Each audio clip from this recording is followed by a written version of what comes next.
Okay, we got two topics to talk about in this segment. Let's start from the serious one. Arema just changed their logo, Anthony. In the new logo, there's no the year from the year Arema was founded in 1987.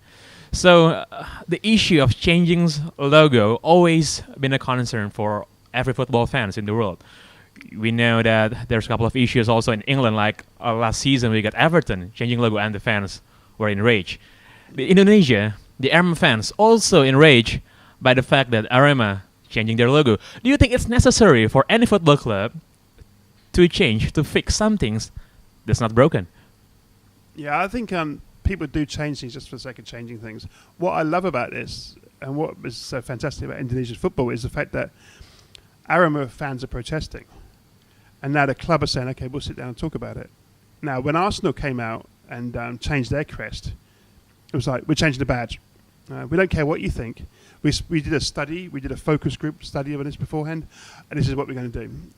Like it or lump it. But here in Indonesia, Arema fans said, we don't like it.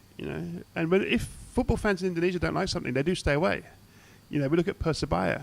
At the moment, Persebaya fans last season they stayed away from the home games. They boycotted the home games, and you got a big 50, 60,000 seater stadium with 2,000 fans. So there's a militancy about Indonesian football fans that the people involved are wary to take on, and I think it's great that Arema fans are saying no, we don't want to be, we don't like this badge. It's not what we stand for. We don't like this shirt. It's not what we stand for. Go ahead with this kind of stuff and. There may be consequences to pay, and coming from England, it's like refreshing to hear this. It's like in England, it's like, oh yeah, okay, yeah, meh. We just follow what you're saying. We'll complain about it. We'll call a talk show. We'll complain about it on Twitter, but we'll still buy tickets and still buy the shirts. So I think it's great to see. That's refreshing. It's great for our fans to protest what they don't like. But do you think that it's going to work? Well, probably, because I don't think the club wants, to lose the support from their fans. Although we also know that the clubs always control everything. So if they said A, and it's A, so be it.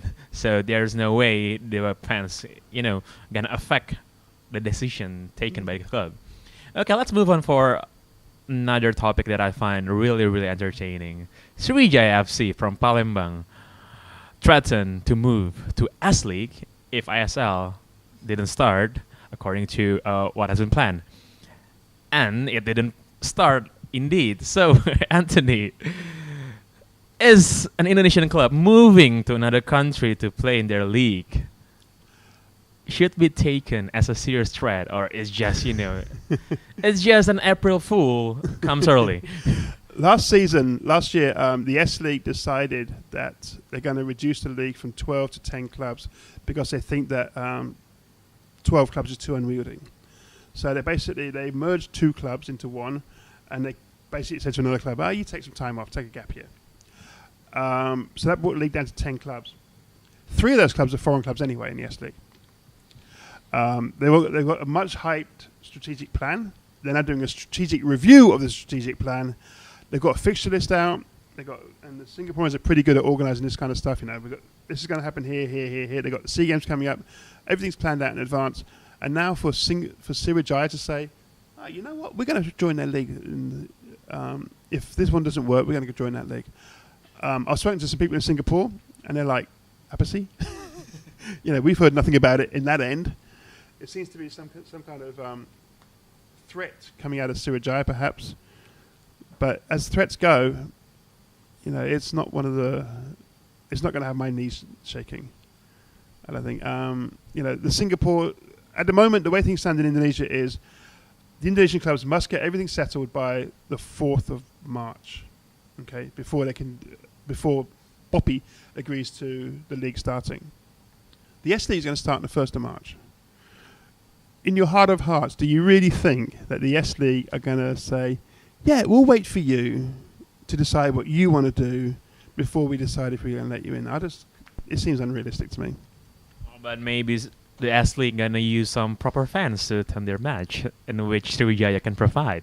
I think that's another story. I think it'd be a great idea for an Indonesian team to join in the in the S League.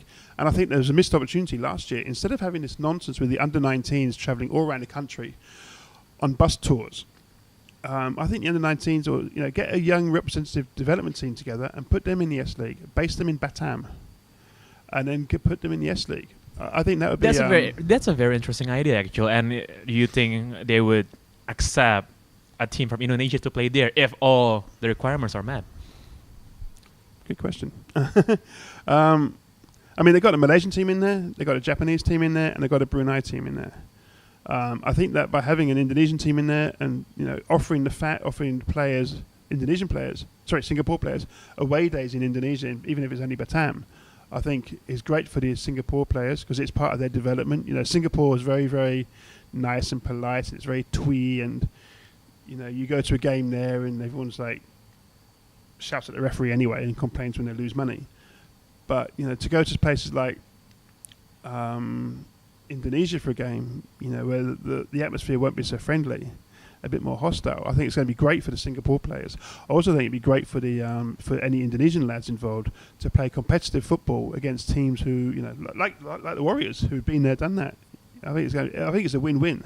You'd have Indonesian passion on the terraces possibly, which maybe the Singaporeans might not want too much, but they need something like that there. I think it's I think it's certainly better than having the Japanese side in it. Okay, that's one for the future. Let's put an Indonesian team in the S League so they can get an away days to Indonesia. Yeah. That's the end of Jakarta Football Chat. My name is Pangeran and Anthony Sutton. I'll see you guys on the next episode. Bye-bye.